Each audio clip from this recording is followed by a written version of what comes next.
Well, what do you know? Bitcoin is struggling, breaking levels and support down. It's the bad and the ugly all wrapped up into a single weekend. Is there any light at the end of this tunnel? Where is the pick-me-up? There has to be some good, right? Well, like I always say, the more things change, the more they stay the same. Because it's time for Chico Crypto. What are the markets so afraid of? Why is Bitcoin struggling to move up? Well, of course, the Fed has a lot to do with it.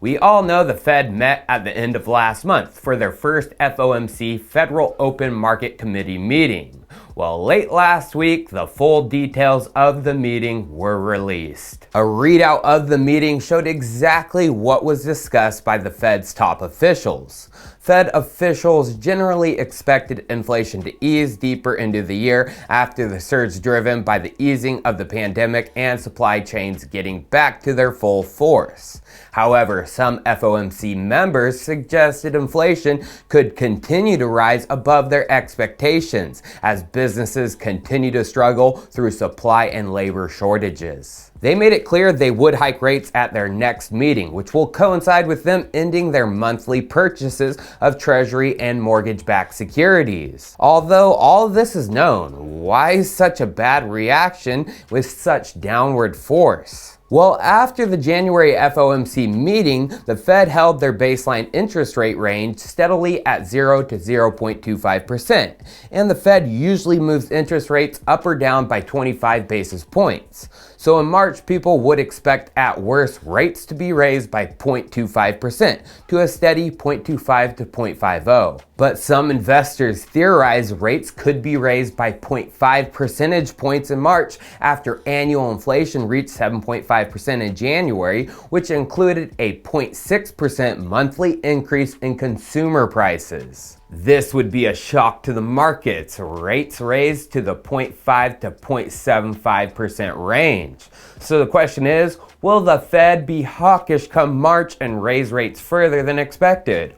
Or will they do what everyone expects, raising them by just 25 basis points? Well, remember, according to the Fed's own thoughts from a readout, most of the Fed's top officials expect inflation to ease into the year. And then March 10th is when we get our next inflation data for the month of February. Their moves will depend on this reading. If inflation holds at the current annual percentage rate of 7.5% or even falls, they will most likely do what is expected. If we rise into the 8% range, they could become more hawkish, raising rates and shocking the markets. So what is going to happen to Bitcoin? Well, like I always say, the more things change, the more they stay the same. Now, the 7.5% year-over-year inflation we just saw is the highest it's been since 1982. Although that 7.5% mark wasn't first reached in 1982, that was on the way down. It was actually first reached nearly a decade earlier in 1973. As we can see, for over a decade before 1982, the Fed had a tough time battling rising inflation. This period has become known to economists as the Great Inflation. So what were the features of this historical period? Well, all-around shortages in all industries, but particularly for food and energy. I wonder what were the biggest culprits of inflation in January. Checking out the CPI report, they say, increases in indexes for food, electricity, and shelter were the largest contributors to the seasonally adjusted all items increase. Yes, once again, it's food and energy, but also we have a third culprit, homes. What was another feature of this period?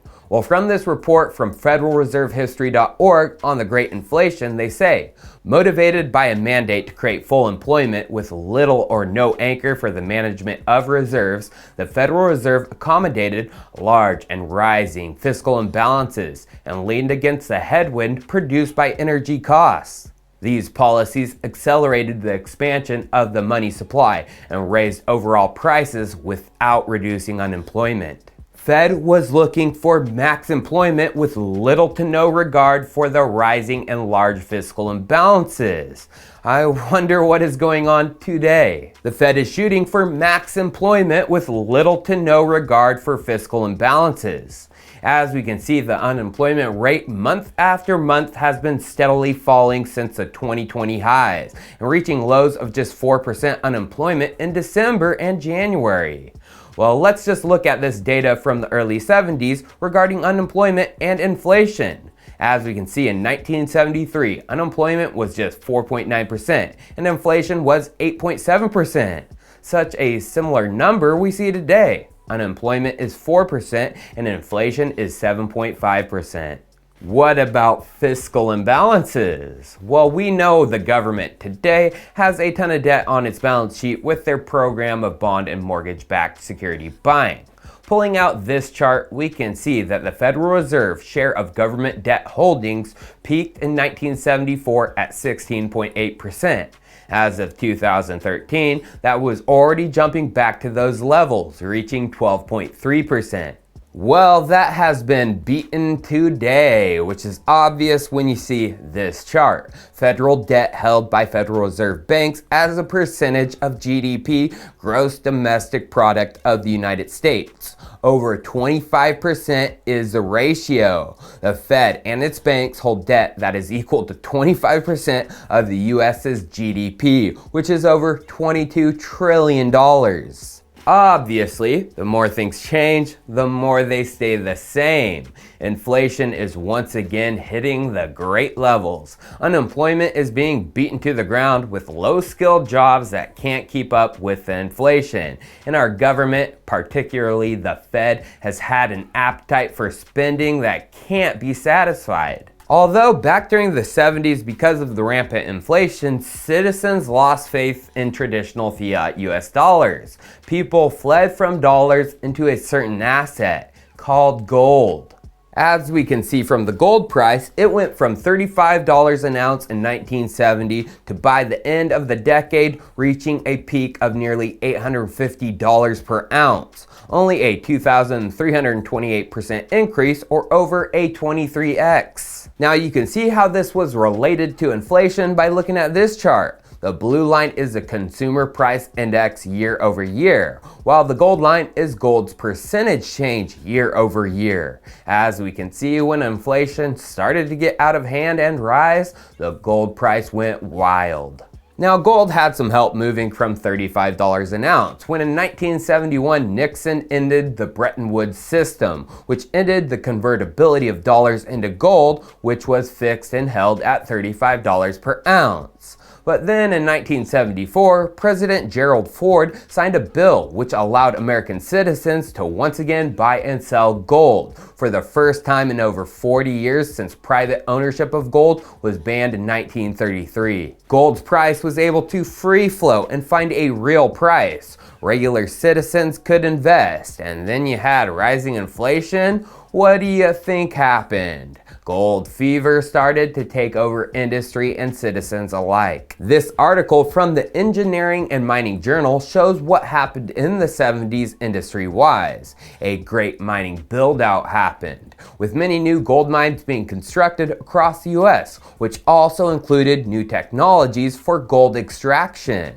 As we can see, based on the Cortez mine in Nevada, some of these new technologies were called heap leaching, specifically cyanide heap leaching, and that was put into widespread practice in the 70s, as it was extremely efficient.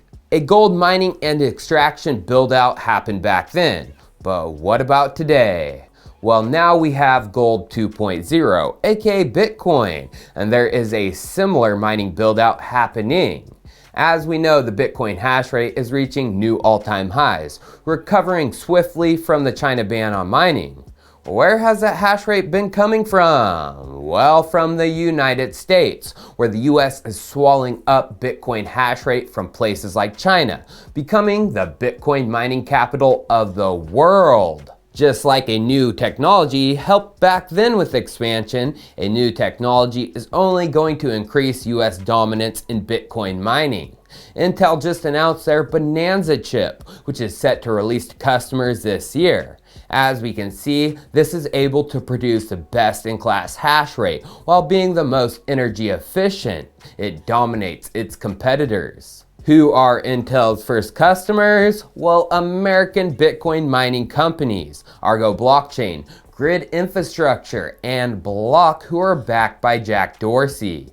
You want to know what else is similar to Bitcoin today versus gold back in the 70s? The beginning stages of regular citizens getting exposure to it. Remember, it was only in 1974 that a citizen could once again buy and sell gold.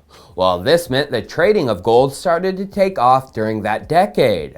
This 1978 Washington Post article shows what I mean, titled "Second 70s Gold Rush Sees Metals Value Soar," and it says, the most significant difference between the first and second gold rushes is the development of trading on the commodity exchanges. In January 1975, when U.S. gold trading started, volume on the exchanges totaled 5.3 million ounces. In January 1978, it amounted to 23 million ounces alone on the New York COMEX. COMEX and the Chicago Mercantile Exchange's international monetary market now constitute the largest gold traders in the world. CME, the Chicago Mercantile Exchange, the same CME who is now trading Bitcoin and crypto futures, whose volume and open interest set record highs for Q4 2021. The more things change, the more they stay the same. So let's just end this episode off with this.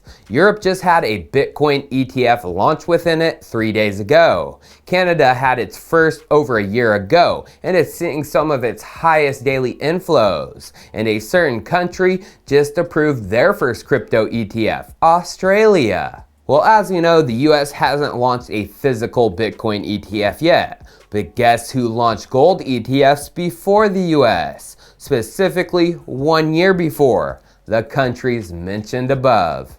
Cheers, viewers. I'll see you next time.